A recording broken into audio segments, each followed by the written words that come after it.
तो इस प्रश्न में आपसे पूछ रहे हैं, अभी हाल ही में भारतीय नौसेना में युद्धपोत की कमान संभालने वाली पहली महिला अफसर कौन बनी है?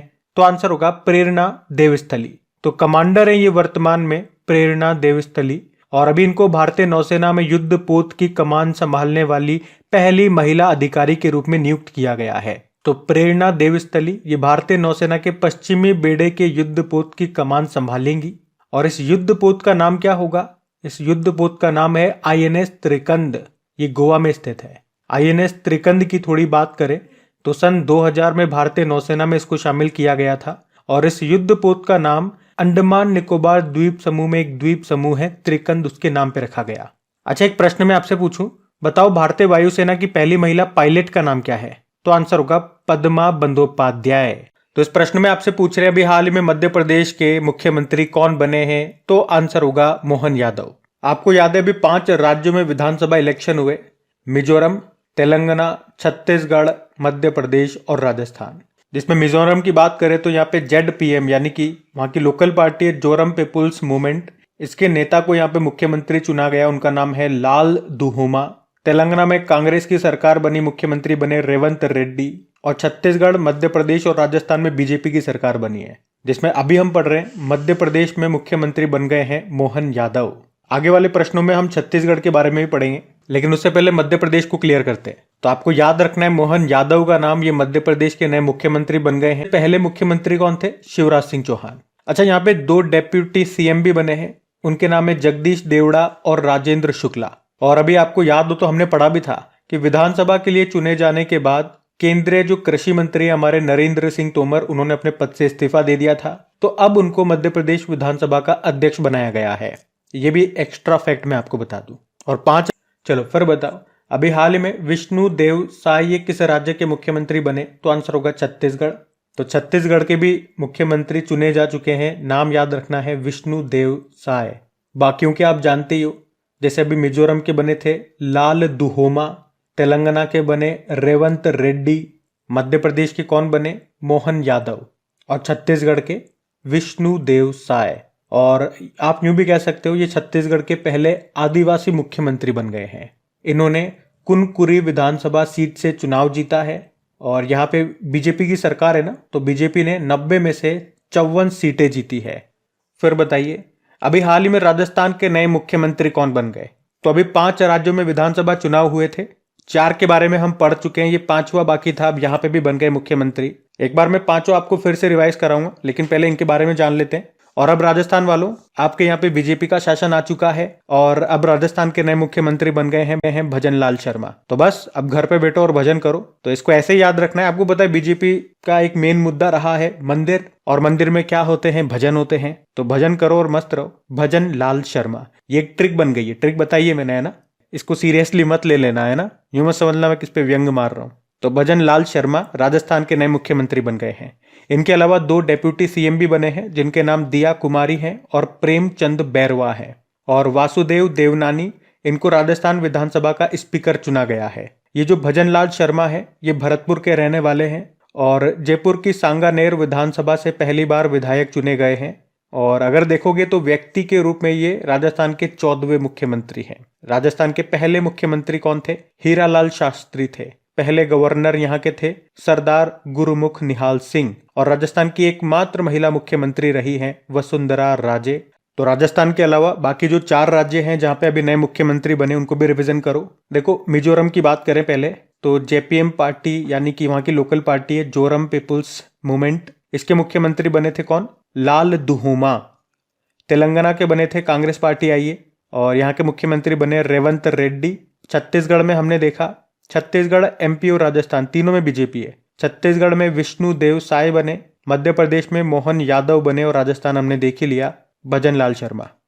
फिर बताइए, अभी हाल ही में पोलैंड के प्रधानमंत्री कौन बने हैं? तो आंसर होगा डोनाल्ड टस्क। अच्छा, पोलैंड देश की संसद को क्या कहते हैं? सेजम, जिसने अभी डोनाल्ड टस्क को अपना प्रधानमंत्री चुना है, क्योंकि पोलैंड के जो अभी तक वर्तमान में प्रधानमंत्री थे माट्यूज मोराविकी, वे संसद में विश्वास मत हार गए। तो अब याद रखना है पोलैंड के नए प्रेसिडेंट का नाम डोनाल्ड टस्क है। डोनाल्ड ट्रंप से याद आ जाएगा, जो कि अमेरिका के पूर्व राष्ट्रपति थे, ये डोनाल्ड टस्क है। अब पहले आप मैप में देखो, ये रहा पोलैंड, कैपिटल होती है इसकी वॉर्शो, करेंसी है जिलोटी, प्रधानमंत्री आपने कहा डोनाल्ड टस्क हो गए और प्रेसिडेंट है आंद्रेज डूडा। तो इस प्रश्न में आपसे पूछ रहे मोस्ट इंपॉर्टेंट क्वेश्चन मार्क करना है एक तो इसको, क्या है प्रश्न, किसे अभी 33वां व्यास सम्मान से सम्मानित किया जाएगा? तो आंसर होगा पुष्पा भारती को। तो जानी मानी प्रसिद्ध हिंदी लेखिका है पुष्पा भारती और उन्हें साल 2023 के लिए व्यास सम्मान दिया जाएगा। ये 33वां व्यास सम्मान होगा जो इनको मिलेगा और आप कह सकते हो उन्हें उनके उपन्यास यादें यादें और यादें के लिए ये सम्मान मिलेगा। इसमें पुरस्कार के रूप में कितनी राशि दी जाएगी? 4 लाख रुपए। अच्छा, कौन देता है ये सम्मान? तो के बिरला फाउंडेशन के द्वारा ये सम्मान दिया जाता है। अब आप पूछोगे कि पिछला वाला 2022 के लिए जो 32वां व्यास सम्मान था वो किन्हें दिया गया था? डॉक्टर ज्ञान चतुर्वेदी को दिया गया था उनके उपन्यास पागलखाना के लिए। अगर बात करें पहली बार ये सम्मान कब दिया गया था और किसे दिया गया था? पहली बार 1991 में ये दिया गया था रामविलास शर्मा को। तो 4-5 पॉइंट्स आपको जरूर याद रखने हैं। पॉइंट टू पॉइंट में आपको चीजें बता रहा हूं। देखो, हमने बात करी व्यास सम्मान की 2023 के लिए, कौन सा संस्करण है? 33वां। किसे मिला? पुष्पा भारती को, उनके उपन्यास यादें यादें और यादें के लिए। किसके द्वारा दिया जाता है ये व्यास सम्मान? के बिरला फाउंडेशन के द्वारा। साथ में मैंने आपको पिछला वाला भी बता दिया, 2022 वाला 32वां डॉक्टर ज्ञान चतुर्वेदी को दिया गया था पागलखाना के लिए और पहला भी मैंने आपको बताया 1991 में दिया गया था रामविलास शर्मा को। अब आप जानना चाहोगे ये पुष्पा भारती जो है ये किस राज्य से हैं? तो ये उत्तर प्रदेश से हैं और इससे पहले इन्हें 2008 में महाराष्ट्र राज्य का हिंदी साहित्य अकादमी सम्मान भी मिल चुका है। अच्छा, ये जो ऑप्शन मैंने यहाँ पे लिख दिए हैं ये भी मोस्ट इंपॉर्टेंट है, जैसे कि शिव शंकरी तमिल लेखिका है, अभी 32वां सरस्वती सम्मान इनको मिला इनके उपन्यास सूर्यवंशम के लिए। हरि बाल कृष्णन की बात करेंगे, 2023 का मार्कुनी पुरस्कार इनको मिला था। और चलो फिर बताओ, अभी हाल ही में किसे कर्मवीर चक्र पदक 2023 और रेक्स कर्मवीर ग्लोबल फेलोशिप से सम्मानित किया गया? तो आंसर होगा डॉक्टर हेमाचंद्रन रवि कुमार। तो भारतीय वैज्ञानिक हैं डॉक्टर हेमाचंद्रन रवि कुमार, जिनको अभी नई दिल्ली में 2 प्रतिष्ठित पुरस्कार मिले हैं। एक तो है कर्मवीर चक्र पदक 2023 और दूसरा है रेक्स ग्लोबल फेलोशिप। तो आपको बता दूं, उन्हें जीव विज्ञान के क्षेत्र में उनके असाधारण योगदान के लिए अभी संयुक्त राष्ट्र के सहयोग से ये सम्मान मिला है। और मैं आपको बता दूं, अभी यूनाइटेड किंगडम की विज्ञान परिषद ने होमो सेपियंस में कोशिकाओं की स्मृति गतिविधियों के अध्ययन में उनके योगदान के लिए पंजीकृत वैज्ञानिक पुरस्कार 2023 से भी सम्मानित किया है। तो नाम याद रहेगा आपको इनका, डॉक्टर हेमाचंद्रन रवि कुमार। बाकी सुधा मूर्ति आप जानते हो, ग्लोबल इंडिया अवार्ड पाने वाली पहली महिला बनी थी। स्वाति नायक उड़ीसा की हैं ये, अभी 2023 का Norman E Borlaug field medal award मिला था। और ललिता नटराजन 2023 का इकबाल मसीह पुरस्कार इनको दिया गया था। तो ये न्यूज में थे सारे नाम, ध्यान में रखना। अगला प्रश्न देखते हैं। चलो फिर बताओ, अभी हाल ही में किसे इटली के द ऑर्डर ऑफ मेरिट सम्मान से सम्मानित किया गया? तो आंसर होगा कबीर बेदी को। तो इंडियन एक्टर हैं ये कबीर बेदी, जिनको अभी इटली के सर्वोच्च सम्मानों में से एक the order of the merit से सम्मानित किया गया। कबीर बेदी, इन्होंने भारतीय फिल्मों के अलावा इटालियन फिल्मों में भी काम किया है। तो अब आराम से समझ में आ रहा होगा आपको कि क्यों दिया गया होगा इनको ये सम्मान। इन्हें कला के क्षेत्र में, फिल्म इंडस्ट्री में उनके योगदान के लिए उनको ये सम्मान मिला है। आप जानते हो VR ललितांबिका, अभी फ्रांस का सर्वोच्च सम्मान मिला था इनको, जिसको कहते हैं chevalier of the Legion the honour. Perumal Murugan, इनका उपन्यास है फायर बर्ड, उसके लिए 2023 का JCB पुरस्कार जीता इन्होंने। और दीनानाथ राजपूत, दूसरा रोहिणी नैयर पुरस्कार इन्हें मिला था। अच्छा, इटली की बात है, इटली से कैपिटल आपको पता ही है रोम होती है और पहली महिला प्रधानमंत्री जॉर्जियो मेलोनी है। अभी आपको बताऊं तो इटली जो है ये चाइना के बेल्ट एंड रोड इनिशिएटिव से बाहर हो गया। अभी जो पुरुषों का टेनिस टूर्नामेंट होता है ना, डेविस कप। अच्छा देखो, सीधा सा प्रश्न तो ये आपके एग्जाम में आ जाता कि डेविस कप का संबंध किससे है? टेनिस से, याद रखना। पुरुषों का टेनिस टूर्नामेंट है और महिलाओं का होता है फेड कप। तो डेविस कप तो मैंने आपको बताया, इसको अभी इटली ने जीता है ऑस्ट्रेलिया को हरा करके। अब आपके लिए होमवर्क प्रश्न होगा कि जो अभी फेड कप हुआ था इसको किसने जीता था और उप विजेता कौन रहा था, ये आप लोग बताना। बाकी अभी इटली से एक और याद आएगा आपको कि अभी फीफा अंडर 20 वर्ल्ड कप 2023 का आयोजन जो अर्जेंटीना में हुआ था, उसको जीता तो उरुग्वे ने था। लेकिन हराया था किसको, या उपविजेता कौन था, इटली ही था। तो ये सब कारण से अभी इटली न्यूज में था, ध्यान में रखना। अगला प्रश्न देखते हैं। फिर बताओ, अभी हाल ही में संयुक्त राष्ट्र के किस पूर्व महासचिव को दिवाली पावर ऑफ वन पुरस्कार से सम्मानित किया गया? तो आंसर होगा बान की मून। तो अभी संयुक्त राष्ट्र के पूर्व सेक्रेटरी जनरल हैं बान की मून, और इनके अलावा 3 राजनयिकों को Diwali power of one award से सम्मानित किया गया। इस पुरस्कार को कूटनीति का ऑस्कर या ऑस्कर ऑफ डिप्लोमेसी के रूप में भी जाना जाता है। और उन्हें ये सम्मान क्यों मिला? तो सभी के लिए एक शांतिपूर्ण और सुरक्षित दुनिया बनाने में उनके निस्वार्थ योगदान के लिए उनको ये सम्मान दिया गया। बान की मून तो नाम आपने जरूर सुना होगा। ये यूनाइटेड नेशन के 8वें महासचिव थे, सेक्रेटरी जनरल थे। सन 2007 से लेकर 2016 तक रहे। और कुछ समय पहले इनकी एक ऑटोबायोग्राफी भी आई थी, जिसका नाम भी मैं आपको बता दूं, resolved uniting nation in a divided world. अच्छा, यूनाइटेड नेशन में भारत की स्थायी प्रतिनिधि कौन है, परमानेंट रिप्रेजेंटेटिव? तो रुचिरा कंबोज है। अभी वर्तमान में वैसे यूनाइटेड नेशन के सेक्रेटरी जनरल कौन है? एंटोनियो गुतेरेस है। ये पुर्तगाल से हैं। कभी एग्जाम में अगर आपसे पूछ लेना कि यूनाइटेड नेशन के पहले जो सेक्रेटरी जनरल महासचिव थे वो कौन थे, तो उनका नाम है ट्रिग्वी ली। ये नॉर्वे से थे। यूनाइटेड नेशन की स्थापना होती है 1945 में, न्यूयॉर्क में इसका मुख्यालय है। फिर बताइए, हाल ही में अजंता एलोरा फिल्म फेस्टिवल में किसे पद्म पानी लाइफ टाइम अचीवमेंट अवार्ड से सम्मानित किया जाएगा? तो आंसर होगा जावेद अख्तर को। अजंता एलोरा फिल्म फेस्टिवल, याद रखना, इसका आयोजन होगा 3 से लेकर 7 जनवरी 2024 तक। कहाँ पे? छत्रपति संभाजी नगर, मुंबई में। ये इसका नवा संस्करण होगा। और यहीं पे जावेद अख्तर को इंडियन फिल्म इंडस्ट्री में उनके योगदान के लिए पद्म पानी लाइफ टाइम अचीवमेंट अवार्ड से सम्मानित किया जाएगा। जावेद अख्तर, याद होगा आपको, इस साल इनके ऊपर एक बुक आई थी जिसका नाम है जादूनामा। बता सकते हो उस बुक को किसने लिखा? तो आंसर होगा अरविंद मंडलोई ने। बाकी वहीदा रहमान, अभी Dada Saheb Phalke life time achievement award उनको मिला था, 53वां संस्करण था, 2021 के लिए मिला था। आशा भोसले दूसरा लता दीनानाथ मंगेशकर पुरस्कार मिला। और माइकल डगलस हॉलीवुड एक्टर हैं। अभी जो international film festival of India का जो 54वां संस्करण हुआ था गोवा में, वहाँ पे इनको सत्यजीत रे लाइफ टाइम अचीवमेंट अवार्ड मिला था। तो ये सारे नाम मोस्ट इंपॉर्टेंट हैं, खतरनाक इंपॉर्टेंट हैं, ध्यान में रखना। अगला प्रश्न देखते हैं। फिर बताओ, अभी गतिशील भूजल संसाधन मूल्यांकन रिपोर्ट 2023 के अनुसार सर्वाधिक भूजल वृद्धि वाला राज्य कौन सा है? तो आंसर होगा पश्चिम बंगाल। तो इस रिपोर्ट का नाम है गतिशील भूजल संसाधन मूल्यांकन रिपोर्ट 2023, जिसको जारी किसने किया? जल शक्ति मंत्रालय ने। और इसके मंत्री हैं गजेंद्र सिंह शेखावत। तो इस रिपोर्ट में बताया गया कि ग्राउंड वाटर में सबसे ज्यादा वृद्धि ये कहाँ पे हुई है? तो आंसर होगा पश्चिम बंगाल में, उसके बाद असम में, उसके बाद तेलंगाना में। जबकि अति शोषित राज्य, मतलब जहां पे ग्राउंड वाटर का ओवर यूज हुआ है, उस मामले में पहले स्थान पे पंजाब है, दूसरे स्थान पे हरियाणा है, क्योंकि यहाँ पे फसलों की सिंचाई के लिए काफी ज्यादा पानी इस्तेमाल होता है। और ये इस रिपोर्ट का कौन सा संस्करण है? 10वां संस्करण।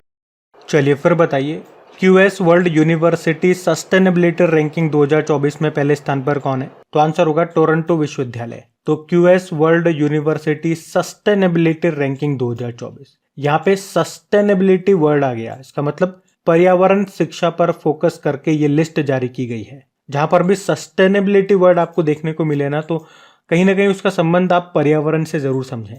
तो इस लिस्ट में टॉप पर टोरंटो यूनिवर्सिटी है, ये अमेरिका की है। वहीं अगर भारत में बात करें तो पहले स्थान पे कौन सी यूनिवर्सिटी है? तो दिल्ली यूनिवर्सिटी। और एशिया में इसके रैंक है 30। पूरे वर्ल्ड में दिल्ली यूनिवर्सिटी कौन से रैंक पर है?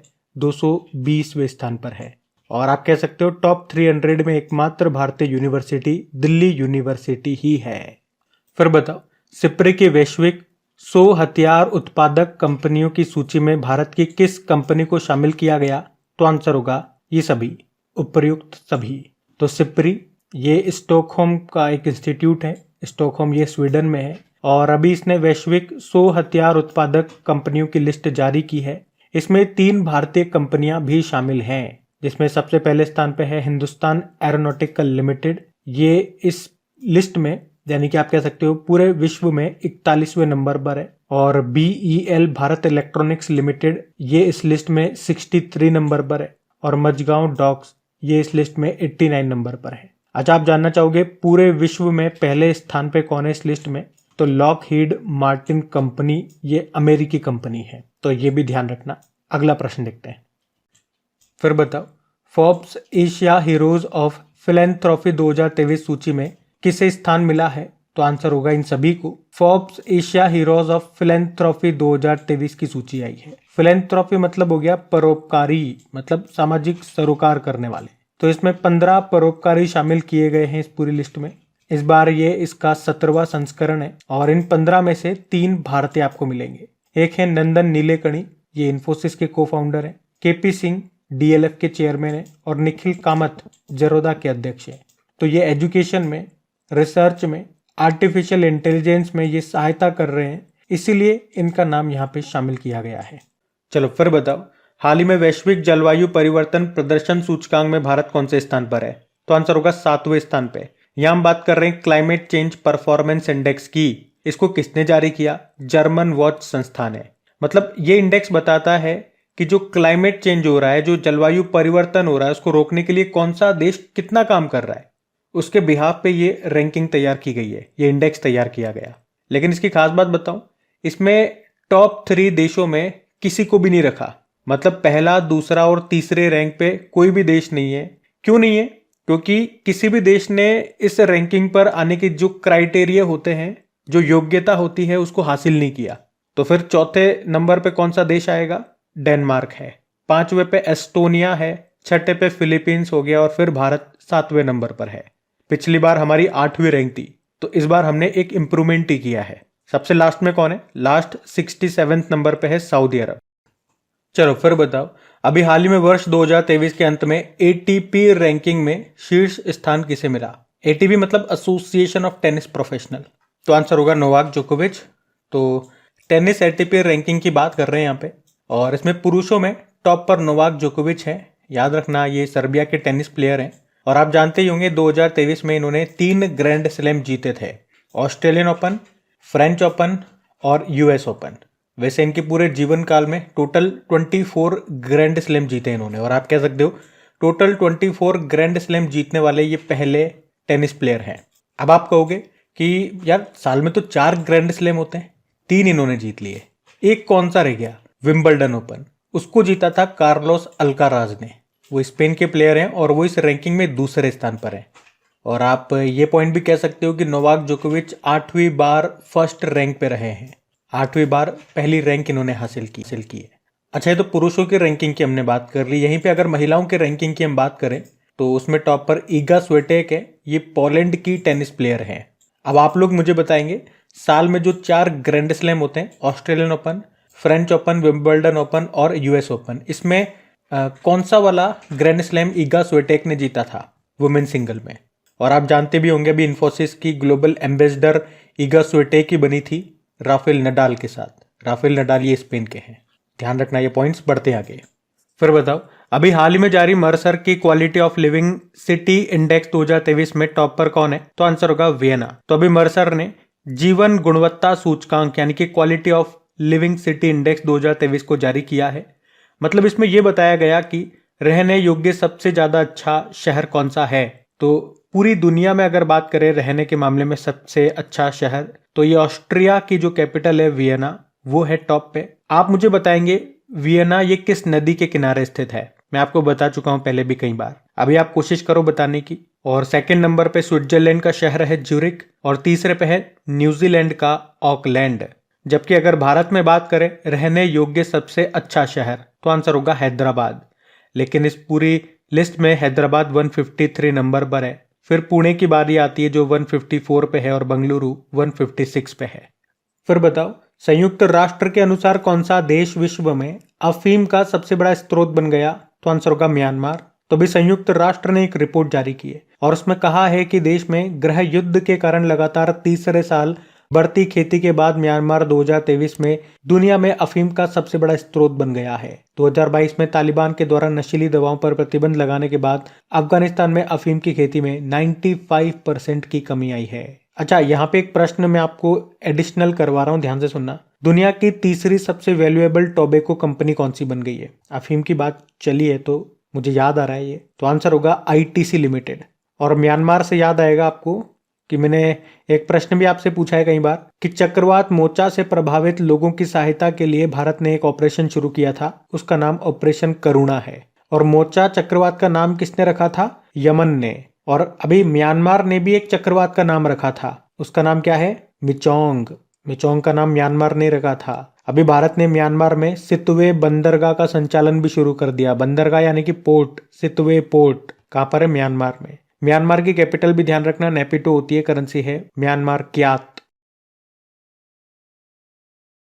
तो इस प्रश्न में आपसे क्या पूछ रहे हैं, और इंपॉर्टेंट प्रश्न मार्क करना है इसको, कि 2024 में कोप 29 की मेजबानी ये कौन सा देश करेगा? तो इसका उत्तर होगा अजरबैजान। तो कोप 29 जो 2024 में होगा, संयुक्त राष्ट्र का अगला जलवायु सम्मेलन, ये अजरबैजान की कैपिटल बाकू में होगा 11 से लेके 24 नवंबर 2024 तक। अभी आपको पता है कोप 28 का आयोजन हुआ 2023 में, 30 नवंबर को शुरू हुआ था और 12 दिसंबर तक ये चला यूनाइटेड अरब अमीरात में। यूनाइटेड अरब अमीरात के दुबई में हुआ। पिछले साल जो कोप 27 हुआ था शर्म अल शेख मिस्र में हुआ था। अच्छा, थोड़ा सा इसके बारे में जानते हैं, ये है क्या? वैसे मैंने पहले भी आपको इसके बारे में बताया है। देखो, आपको पता है पृथ्वी का टेम्परेचर लगातार बढ़ता जा रहा है, जिससे क्लाइमेट चेंज का खतरा है। तो इसी को ध्यान में रख करके 1992 में पहला पृथ्वी सम्मेलन का आयोजन किया गया था। कहां पे? ब्राजील के रियो डी जेनेरियो में। और उस सम्मेलन को रियो समिट भी कहते हैं, रियो सम्मेलन भी कहते हैं। और यहां पे एजेंडा 21 पारित हुआ था, जिसका उद्देश्य था 21वीं सदी को बचाना।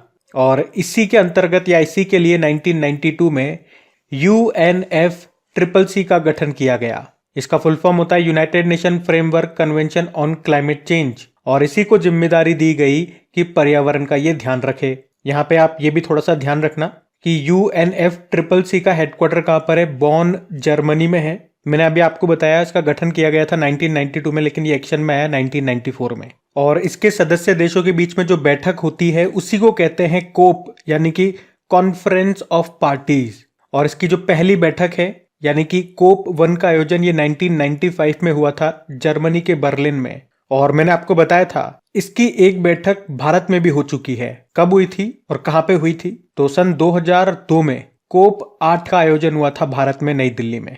और एक कोप 3 भी याद रखना, ये 1997 में हुई थी। कहां पे? क्योटो, जापान में। उसके बाद क्योटो प्रोटोकॉल को अपनाया गया था, जिसका संबंध किससे है? ग्रीन हाउस गैसेस के उत्सर्जन को कम करने से। अभी कोप 15 के बारे में आपने सुना होगा, जैव विविधता के लिए, बायोडाइवर्सिटी के लिए, जिसका आयोजन कहां पे हुआ था? मॉन्ट्रियल, कनाडा में। ये भी याद रखना। अब देखो, ये इंपॉर्टेंट प्रश्न है। यहाँ पे कोप से संबंधित बेसिक जानकारी मैंने आपको दे दी अगर नहीं पता था तो। अजरबैजान, जिसकी कैपिटल हो गई बाकू, और इसकी करेंसी होती है अजरबैजानी मन्नत। चलिए फिर बताइए, अभी हाल ही में विश्व रेडियो संचार सम्मेलन 2023 का आयोजन ये कहां पे हुआ? तो आंसर होगा यूनाइटेड अरब अमीरात में। तो वर्ल्ड रेडियो कम्युनिकेशन कॉन्फ्रेंस 2023, याद रखना इसका आयोजन हुआ कहां पे? यूनाइटेड अरब अमीरात के दुबई में। और इसके अध्यक्ष बने कौन? मोहम्मद अल रमसी, यूनाइटेड अरब अमीरात के ये। और इसका आयोजन किसने किया? इंटरनेशनल टेलीकॉम यूनियन ने। हर 4 साल में इसका आयोजन एक बार किया जाता है। पहली बार 1995 में हुआ था जेनेवा, स्विट्जरलैंड में। अच्छा, 1995 से याद होगा आपको, कोप 1 का आयोजन भी 1995 में हुआ था, लेकिन वो बर्लिन, जर्मनी में हुआ था। वैसे इंटरनेशनल टेलीकॉम यूनियन की बात करें, इसकी स्थापना 1865 में होती है, हेडक्वार्टर जेनेवा, स्विट्जरलैंड में है। और अभी यूनाइटेड अरब अमीरात से याद आएगा आपको, कोप 28 का आयोजन भी यहीं पे हुआ। और वर्ल्ड रेडियो डे कब मनाया जाता है? 13 फरवरी को मनाया जाता है। फिर बताइए, अभी हाल ही में 27वां अंतरराष्ट्रीय निवेश सम्मेलन 2023 का मेजबान देश कौन सा है? तो आंसर होगा भारत। यानी कि हम बात कर रहे हैं यहाँ पे इंटरनेशनल इन्वेस्टमेंट कॉन्फ्रेंस 2023 की, जिसको होस्ट किया भारत ने।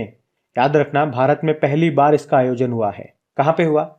नई दिल्ली में। नई दिल्ली में जो यशोभूमि सेंटर है वहां पे। आपको याद होगा यहीं पे पार्लियामेंट्री P20 समिट भी हुई थी, यहीं पे हुई थी। और हम ये निवेश सम्मेलन की बात करें तो इस बार ये इसका 27वां संस्करण है। अच्छा, यहाँ पे एक और पॉइंट मैं आपको बता दूं कि अभी पहली बार ही भारत में भारतीय कला, वास्तुकला और डिजाइन सम्मेलन भी हुआ है। वो भी नई दिल्ली में हुआ है, जिसको प्रधानमंत्री जी ने शुरू किया।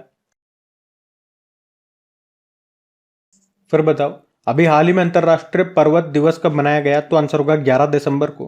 तो हर साल 11 दिसंबर को आप इंटरनेशनल माउंटेन डे के रूप में मनाते हो। इसे मनाने का मकसद यही है कि लोग पहाड़ों पर रहने वालों की समस्याओं से वाकिफ हो सके। इस बार ये 20वां अंतर्राष्ट्रीय पर्वत दिवस मनाया गया, मतलब पहली बार इसे 2003 में मनाया था। इस बार की थीम क्या है? Restoring mountain ecosystem. चलो फिर बताओ, अभी हाल ही में अंतर्राष्ट्रीय मानवाधिकार दिवस कब मनाया गया? International human right day. तो आंसर होगा 10 दिसंबर को। तो हर साल 10 दिसंबर को अंतर्राष्ट्रीय मानवाधिकार दिवस के रूप में मनाया जाता है। इस बार ये 75वां अंतर्राष्ट्रीय मानवाधिकार दिवस मनाया गया। थीम क्या है? सभी के लिए स्वतंत्रता, समानता और न्याय। अच्छा, आपको याद है United nation human right council, इसकी स्थापना हुई थी 2006 में और इसका हेडक्वार्टर है जेनेवा, स्विट्जरलैंड में।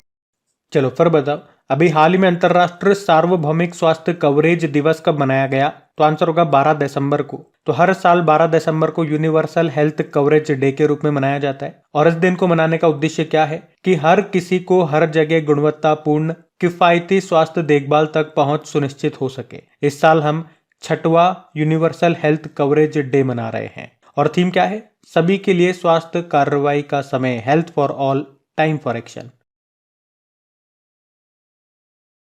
फिर बताइए, अभी हाल ही में देश का पहला बुलेट ट्रेन स्टेशन ये कहाँ पे बनकर तैयार हुआ? तो आंसर होगा अहमदाबाद में। तो अभी हमारे जो रेल मंत्री हैं अश्विनी वैष्णव, अभी इन्होंने बताया कि देश का पहला बुलेट ट्रेन स्टेशन ये बनकर तैयार हो चुका है। इस स्टेशन को जापान की मदद से तैयार किया गया है और यहाँ पे जो बुलेट ट्रेन चलेगी उसकी मैक्सिमम स्पीड होगी 350 किलोमीटर प्रति घंटा। और ये जो पहली बुलेट ट्रेन है ये अहमदाबाद और मुंबई के बीच में चलेगी और अहमदाबाद मुंबई बुलेट ट्रेन परियोजना के तहत 508 किलोमीटर लंबी पटरी बिछाई जा रही है। ये ट्रेन सुरंगों और समुद्र के नीचे से होकर निकलेगी। इस परियोजना का बजट 1.8 लाख करोड़ रुपए है। आप जानते ही हो हमारे रेल मंत्री कौन है? अश्विनी वैष्णव है। पहले रेल मंत्री कौन हुआ करते थे? जॉन मथाई। और अभी रेलवे बोर्ड की पहली महिला चेयरमैन और सीईओ कौन है? जया वर्मा सिन्हा है। अभी आप जानते हो मोदी जी ने देश की पहली सेमी हाई स्पीड रेल का उद्घाटन किया जिसका नाम नमो भारत है।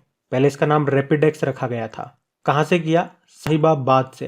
तो ये जो है ये दिल्ली गाजियाबाद मेरठ कॉरिडोर पर चलेगी जिसकी लंबाई 82 किलोमीटर है। लेकिन अभी पहले चरण में से 17 किलोमीटर तक चलाया जाएगा साहिबाबाद से दुहाई तक।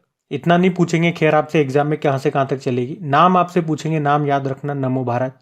और अगर फिर अगला प्रश्न है, अभी हाल ही में एक ही दिन में 18 जीआई टैग पाने वाला पहला राज्य कौन सा बन गया? तो आंसर होगा उत्तराखंड। तो अभी उत्तराखंड ये देश का पहला राज्य बन गया है जिसे एक ही दिन में मैक्सिमम 18 प्रोडक्ट्स के लिए जीआई टैग मिला है। और अब आप कहोगे कि उत्तराखंड के पास कितने जीआई टैग हो गए? तो इसके पास अब टोटल ऐसे 27 उत्पाद हो चुके हैं जिन्हें जीआई टैग मिल चुका है। और वैसे मैंने पूरी लिस्ट यहाँ पे लगा दी है, जो भी 18 प्रोडक्ट्स को जीआई टैग मिला उनकी भी, और जो पुराने इसके पास 9 उत्पाद थे, 9 प्रोडक्ट्स थे जिनको जीआई टैग मिला था वो भी। आप आराम से वीडियो को पॉज करके रीड कर सकते हैं। देखो जीआई टैग की बात करें तो जीआई मतलब ज्योग्राफिकल इंडिकेशन टैग।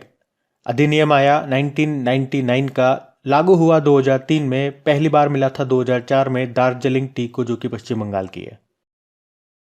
फिर बताइए, अभी हाल ही में विश्व की सबसे गहरी और सबसे बड़ी भूमिगत प्रयोगशाला ये किसने लॉन्च की? तो आंसर होगा चाइना ने।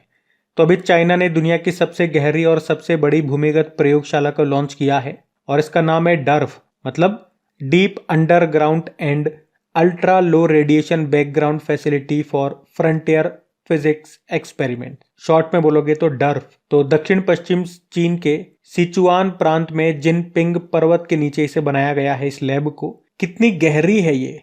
2400 मीटर गहरी है और उम्मीद है कि डर्फ ये डार्क मैटर के वैश्विक खोज में महत्वपूर्ण योगदान देगा। अच्छा देखो, चाइना के बारे में आप जानते ही हो, कैपिटल बीजिंग है, करेंसी है रेनबिनबी और प्रेसिडेंट है शी जिनपिंग।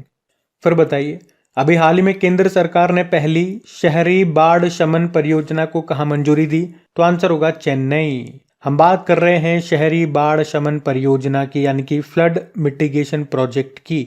इस प्रोजेक्ट का उद्देश्य है बाढ़ के प्रभाव को कम करना।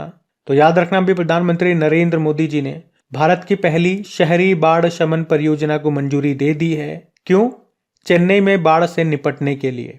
और इसमें जो खर्चा आएगा 61.29 करोड़ रुपीज। इसके लिए हमने एशियन डेवलपमेंट बैंक से वित्तीय सहायता ली है। ये एक बहुत ही बारीक सा पॉइंट है। आपको हर जगह कोई नहीं बताएगा, लेकिन याद रखना प्रश्न ऐसे ही बनते हैं कि इसके लिए किस बैंक से हमने सहायता ली है, एशियन डेवलपमेंट बैंक। अच्छा, अभी चेन्नई में बाढ़ क्यों आई? तो चक्रवात मिचोंग जो आया था उसी कारण से। अब यहां से एक प्रश्न बन जाएगा, चक्रवात मिचोंग का नाम किसने रखा? तो आंसर होगा, चलो मैं आंसर नहीं बताऊंगा, आप ही लोग बताओ इसका आंसर क्या होगा। बाकी देखो, बाढ़ की बात हुई है, फ्लड की बात हुई है, तो 2-3 पॉइंट्स मैं आपको याद दिलाऊं तो बिहार का शोक किस नदी को कहते हैं? कोसी नदी को कहते हैं। बिहार का शोक से क्या मतलब हो गया कि इस नदी में बाढ़ आती है तो बहुत तबाही मचाती है ये यहाँ पे। इसी के लिए अभी कोसी मोची जोड़ परियोजना भी लाई गई है। चीन का शोक किस नदी को कहते हैं? हुआंगहो नदी को। इसे येल्लो रिवर भी कहा जाता है। अच्छा, मेरे एक प्रश्न का और उत्तर दो, येल्लो केक ये किसे कहते हैं? येल्लो केक, बड़ा प्यारा प्रश्न है ये। और बंगाल का शोक ये दामोदर नदी को कहा जाता है। वैसे चेन्नई से याद होगा, चमड़ा अनुसंधान केंद्र मिलेगा चेन्नई में। और भारत का पहला निजी रॉकेट इंजन कारखाना ये कहाँ पे खुला? चेन्नई में। और अभी 2023 में स्क्वैश वर्ल्ड कप हुआ था चेन्नई में। और पिछले साल 2022 में जो 44वां फिडे शतरंज ओलंपियाड हुआ था, ये पहली बार भारत में हुआ था और चेन्नई में हुआ था। अभी भारत की पहली पुलिस ड्रोन यूनिट ये किस शहर में लॉन्च की गई? तो भी आंसर होगा चेन्नई। और भारत और दक्षिण एशिया का पहला नाइट स्ट्रीट रेसिंग सर्किट ये कहाँ पे स्थापित किया गया? चेन्नई में। तो इन सब कारण से चेन्नई आपका न्यूज में था। वैसे आईपीएल भी अभी जो हुआ था, मेंस आईपीएल 2023 का 16वां संस्करण चेन्नई सुपर किंग ने ही जीता था गुजरात टाइटंस को हरा के, ये भी ध्यान रखना। अगला प्रश्न देखते हैं। फिर बताओ, अभी हाल ही में भारतीय नौसेना अकादमी केरल में आयोजित सेलिंग रेगाटा का एडमिरल कप 2023 का विजेता कौन रहा? तो आंसर हुआ इटली। तो अभी भारतीय नौसेना अकादमी केरल में एडमिरल कप 2023 का आयोजन हुआ।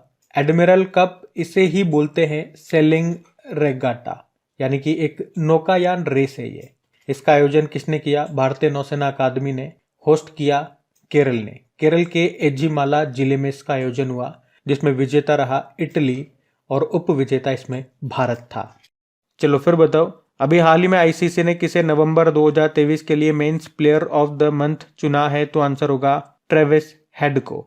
तो अभी आईसीसी ने अभी वर्ल्ड कप फाइनल जो खेला गया था उसमें शतक लगाने वाले ऑस्ट्रेलिया के हैं ये ट्रेविस हेड, और इन्हीं को नवंबर महीने के लिए ICC men's player of the month चुना है। और आप कह सकते हो ये ऑस्ट्रेलिया के केवल दूसरे पुरुष खिलाड़ी हैं जिन्हें अभी आईसीसी द्वारा प्लेयर ऑफ द मंथ चुना गया। इनसे पहले केवल एकमात्र डेविड वार्नर हैं ऑस्ट्रेलिया से पुरुषों में जिनको चुना गया था ICC men's player of the month.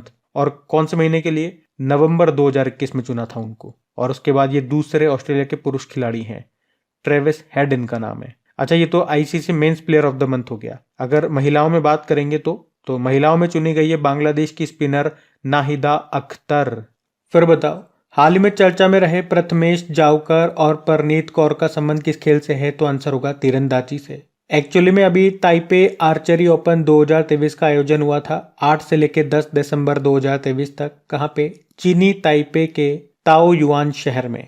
और इसमें भारत ने टोटल 4 मेडल जीते हैं, जिसमें 2 गोल्ड हैं, 1 सिल्वर और 1 ब्रोंज है। तो ये जो 2 गोल्ड है ना, ये इन्होंने जीते हैं। वुमेन्स कंपाउंड इवेंट में तो परनीत कौर ने, और मेंस कंपाउंड इवेंट में प्रथमेश जावकर ने। सिल्वर लेकर के आई है ज्योति सुरेखा वेन्नम, और ब्रोंज जीता है अमन सेनी ने। तो यही प्रश्न में पूछा गया, इनका संबंध किस खेल से है? तीरंदाजी से है। अच्छा, तीरंदाजी से एक बड़ा ही महत्वपूर्ण नाम आपको याद आएगा। वो नाम सुनते ही हमारा मन शीतल हो जाता है उनकी मेहनत देख करके। मैं बात कर रहा हूँ शीतल देवी की। ये पैरा तीरंदाजी प्लेयर है, पैरा आर्चरी प्लेयर। और इनका नाम क्यों याद रखना है? क्योंकि अभी सर्वश्रेष्ठ युवा एथलीट का खिताब इन्हें मिला था। तो मोस्ट इंपॉर्टेंट नाम है इनका, ध्यान में रखना। अगला प्रश्न देखते हैं। चलो बताओ, अभी अस्पतालों और शैक्षणिक संस्थानों को यूपीआई भुगतान के लिए आरबीआई द्वारा निर्धारित बढ़ी हुई लेन देन सीमा क्या है? तो आंसर होगा 5 लाख रुपए। तो अभी आरबीआई जो गवर्नर है शक्तिकांत दास, इन्होंने मौद्रिक नीति समिति की जो बैठक हुई थी, मॉनेटरी पॉलिसी कमेटी की जो बैठक हुई थी अभी, उसमें यूपीआई की लिमिट बढ़ाने का ऐलान किया है। जिसमें देखो, हेल्थ केयर और एजुकेशन के लिए यूपीआई ट्रांजैक्शन लिमिट को 1 लाख रुपए से बढ़ा के 5 लाख रुपए कर दिया गया। इसके अलावा म्यूचुअल फंड सब्सक्रिप्शन हो गया, बीमा प्रीमियम सब्सक्रिप्शन हो गया, और क्रेडिट कार्ड के रीपेमेंट के लिए जो लिमिट होती है इसको 15,000 रुपए से बढ़ा के 1 लाख रुपए कर दिया गया। यूपीआई क्या होता है? यूपीआई की फुल फॉर्म देखो पहले, यूनिफाइड पेमेंट इंटरफेस। तो ये भारत में रियल टाइम पेमेंट सिस्टम है जिसमें आप एक बैंक से दूसरे बैंक में पैसा ट्रांसफर करते हो। यूपीआई के थ्रू होता है वो, चाहे आप फोन पे से कर रहे हो, भारत पे से कर रहे हो, पेटीएम से कर रहे हो, वो यूपीआई के थ्रू होता है। और इसे कब लॉन्च किया गया था? इसे एनपीसीआई ने लॉन्च किया था सन 2016 में। अब ये एनपीसीआई का मतलब क्या हो गया? National payment corporation of India. फिर बताइए, हाल ही में किस बैंक ने नारी शक्ति बचत खाता लॉन्च किया? तो आंसर होगा बैंक ऑफ इंडिया ने। तो अभी बैंक ऑफ इंडिया ने महिलाओं के लिए नारी शक्ति सेविंग स्कीम को लॉन्च किया है। तो इसमें महिलाओं को 1 करोड़ रुपए तक का एक्सीडेंटल बीमा और साथ ही कई बेनिफिट्स भी मिलेंगे। तो बैंक के अनुसार ये केवल एक सेविंग अकाउंट ही नहीं है, बल्कि एक ऐसा फाइनेंशियल टूल है जिससे महिलाएं वित्तीय रूप से स्वतंत्र रहेंगी और इस योजना से महिलाएं आत्मनिर्भर बनेंगी। और बैंक ऑफ इंडिया ने कहा कि हर नए नारी शक्ति अकाउंट खुलने पर ये CSR फंड में अपनी तरफ से 10 रुपये डालेगा और इस फंड का इस्तेमाल वंचित महिलाओं और बालिकाओं की सहायता में किया जाएगा। CSR मतलब कॉरपोरेट सोशल रिस्पॉन्सिबिलिटी, मतलब समाज को बेहतर करने के लिए इनकी जो जिम्मेदारी है वो। मतलब जैसे आपने एक खाता खुलवाया तो ये CSR फंड में 10 रुपये डाल देगा, फिर किसी और ने खुलवाया तो फिर उसमें फिर एक और बार 10 रुपये डाल देगा। तो हर अकाउंट खुलने पे 10 रुपये ये डालता जाएगा। देखो, बैंक ऑफ इंडिया की बात करें तो स्थापना 1906 में होती है। मुंबई में हेडक्वार्टर है। MD CEO अभी नए बने थे, नाम है रजनीश कर्नाटक और इसकी टैगलाइन होती है रिलेशनशिप बियॉन्ड बैंकिंग।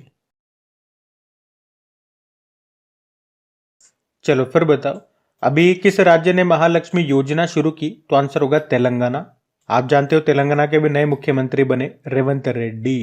ये कांग्रेस पार्टी से हैं और अभी इन्होंने ये महालक्ष्मी योजना को शुरू किया है जिसके तहत राज्य की महिलाएं, लड़कियां और ट्रांसजेंडर ये फ्री में बस यात्रा कर सकेंगी और इसमें सरकार महिलाओं को हर महीने 2500 रुपये भी देगी। इसके अलावा भी तेलंगाना सरकार ने राजीव आरोग्य श्री स्वास्थ्य योजना भी शुरू की है जिसके तहत 10 लाख रुपए का बीमा कवरेज दिया जाएगा, यानी कि हेल्थ कवरेज दिया जाएगा। चलो फिर बताओ, अभी हाल ही में किसने विकसित भारत @2047 युवाओं की आवाज नाम से एक योजना लॉन्च की? तो नरेंद्र मोदी ने। तो अभी 11 दिसंबर को प्रधानमंत्री नरेंद्र मोदी जी ने विकसित भारत @2047 युवाओं की आवाज नाम से एक योजना शुरू की। इस योजना का उद्देश्य क्या है? भारत की आजादी के 100 साल पूरे होने पर देश को विकसित राष्ट्र बनाना और इस लक्ष्य को पूरा करने के लिए युवाओं की भागीदारी के लिए देश भर में वर्कशॉप्स भी आयोजित की जाएंगी। तो अब भारत को विकसित देशों की लिस्ट में शामिल होने के लिए 4 पैमानों पर खरा उतरना होगा। वो 4 पैमाने कौन से हैं? Gross national income, per capita income, gross domestic production और ह्यूमन डेवलपमेंट इंडेक्स। मतलब इन चारों इंडेक्सेस में भारत को अच्छा प्रदर्शन करना होगा।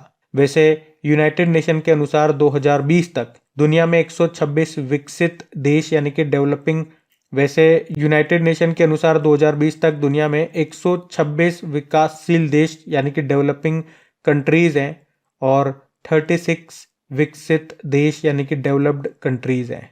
अच्छा, यहाँ पे 2047 से 2 पॉइंट्स आपको और याद आएंगे। एक तो भारत का जो ऊर्जा स्वतंत्रता, एनर्जी इंडिपेंडेंट बनने का लक्ष्य है वो 2047 ही है। और दूसरा लक्ष्य क्या याद आ रहा है? कुछ याद आ रहा है कि आपको मन में? आपको याद आना चाहिए कि भारत के सिकल सेल एनीमिया फ्री होने का लक्ष्य भी हमने 2047 ही रखा है। फिर बताओ, अभी हाल ही में मिस्र के रिमोट सेंसिंग उपग्रह जिसका नाम है मिस्र सेट 2, इसको किसने लॉन्च किया? तो आंसर होगा चाइना ने। तो इसका नाम है मिस्र सेट 2 सैटेलाइट। ये मिस्र यानी कि इजिप्ट का एक रिमोट सेंसिंग सैटेलाइट है और अभी इसे चाइना ने लॉन्च किया है। किस रॉकेट से? लॉन्ग मार्च 2C रॉकेट से। चलो फिर बताओ, अभी हाल ही में दुनिया में पहली बार मीथेन संचालित रॉकेट ZQ-2Y3 से किसने सफलतापूर्वक उपग्रह को लॉन्च किया? तो आंसर होगा चाइना ने। तो चाइना का रॉकेट है ये ZQ-2Y3 और इसकी खास बात क्या है कि ये मीथेन संचालित रॉकेट है। मीथेन यानी कि CH4, यानी कि इसमें फ्यूल के रूप में मीथेन को यूज किया गया है। अब देखो, अगर आप डेली क्रिक एग्जाम चैनल पे करंट अफेयर्स पढ़ते होंगे तो आपको याद आएगा कि यार ये इसी तरह का प्रश्न तो कुछ समय पहले ही हमने पढ़ा था कि चाइना ने दुनिया का पहला मीथेन संचालित रॉकेट लॉन्च किया था। फिर वापस से हम क्यों पढ़ रहे हैं? देखो, प्रश्न में ही उत्तर है। हमने पढ़ा था चाइना ने दुनिया का पहला मीथेन संचालित रॉकेट लॉन्च किया था, लेकिन अभी उसने उस रॉकेट से उपग्रह को लॉन्च किया है, सैटेलाइट लॉन्च कर दिया है, और ऐसा दुनिया में पहली बार हुआ। इसीलिए हम पढ़ रहे हैं प्रश्न। अच्छा, इस रॉकेट को किस कंपनी ने बनाया? लैंड स्पेस कंपनी ने। और इस रॉकेट से 3 उपग्रह, 3 सैटेलाइट लॉन्च किए गए। तो याद रखना, ऐसा दुनिया में पहली बार हुआ है कि जब मीथेन संचालित रॉकेट से सैटेलाइट को लॉन्च किया गया हो। अच्छा, मीथेन को एज अ फ्यूल यूज करने का क्या क्या फायदा है? तो सबसे बड़ा फायदा तो यही है कि इससे कम प्रदूषण होता है और ऊपर से कॉस्ट इफेक्टिव भी होता है, यानी कि सस्ता पड़ता है। और मीथेन गैस, इसे याद रखना मार्स गैस भी कहा जाता है। चलो फिर बताओ, अभी हाल ही में किस राज्य की लाकाडोंग हल्दी को जीआई टैग मिला? तो आंसर होगा मेघालय। तो अभी मेघालय के 4 उत्पादों को जीआई टैग मिला है। एक ये लाकाडोंग हल्दी हो गई, एक है लारनाई काली मिट्टी के बर्तन, एक है गारो चुबिची, ये मादक पदार्थ है जो कि चावल से बनता है, एक है गारो डक मांडा, ये मेघालय की महिलाओं की एक पोशाक है। चलो फिर बताओ, अभी दिसंबर 2023 में भारत और किस देश के बीच में विन बैक्स 2023 अभ्यास का आयोजन किया गया? तो आंसर होगा वियतनाम। तो विन बैक्स 2023 ये एक्सरसाइज है। देखो, नाम से पता चल जाएगा, वी मतलब वियतनाम हो गया, आईएन मतलब इंडिया हो गया, बाइलेटरल एक्सरसाइज। इस बार इसका चौथा संस्करण है। कब से कब तक? 11 से लेके 21 दिसंबर 2023 तक। कहां पे हुआ? वियतनाम के हनोई में। इस बार ये इसका चौथा संस्करण है। तो पहला संस्करण इसका 2018 में हुआ था, मध्य प्रदेश के जबलपुर में। चलो फिर बताओ, अभी हाल ही में माउंट मेर्रापी ज्वालामुखी में विस्फोट हुआ है, ये किस देश में है? तो आंसर होगा इंडोनेशिया। तो माउंट मेर्रापी ये इंडोनेशिया का वोल्केनो है जिसमें अभी भारी विस्फोट हुआ। अच्छा, ये प्रश्न अगर आपसे पूछेंगे कि ये ज्वालामुखी किस द्वीप पर स्थित है? इंडोनेशिया में है, ये आप सब बता देंगे, लेकिन किस द्वीप पर है? अगर ये प्रश्न आएगा तो बता पाओगे? आंसर होगा सुमात्रा द्वीप पे।